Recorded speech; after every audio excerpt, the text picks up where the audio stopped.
नमस्कार, अन्नपूर्णेश्वरी चॅनलमध्ये आपल्या सर्वांचे स्वागत आहे। मी सुजाता। या ठिकाणी मी तुम्हाला लेमन स्क्वॅशची रेसिपी दाखवणार आहे। तर चला आता कृतीला सुरुवात करूया।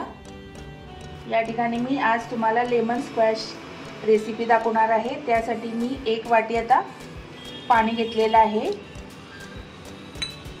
नंतर 1 वाटी समप्रमाण घ्यायचं, साखर घालायची।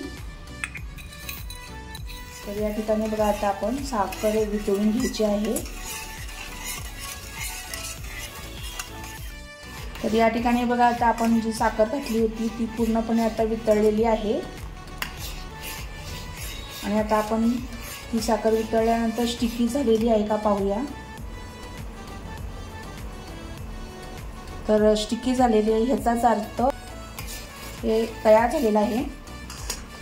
तर या ठिकाणी आता आपण गॅस बंद करूया। या ठिकाणी मिश्रण थोडं थंड झालेलं आहे आणि मी हे लिंबूचा रस गाळून घेतलेला आहे। तर हा पण त्याच्यामध्ये घालायचा, अर्धी वाटी। आणि आपले हे लेमन स्क्वॅश तयार झालेलं आहे। तुम्ही हे लेमन स्क्वॅश पूर्णपणे तयार झाल्यानंतर तुम्ही बंद बॉटलमध्ये भरून ठेवू शकता, हे महिनाभर टिकतं। तर या ठिकाणी आपला लेमन स्क्वॅश ही रेसिपी आपली तयार झालेली आहे। तुम्ही लिंबू सरबतमध्ये सुद्धा याचे 2 चमचे वगैरे घालून पिऊ शकता। कॉकटेल मॉकटेलमध्ये पण याचा उपयोग होत असतो।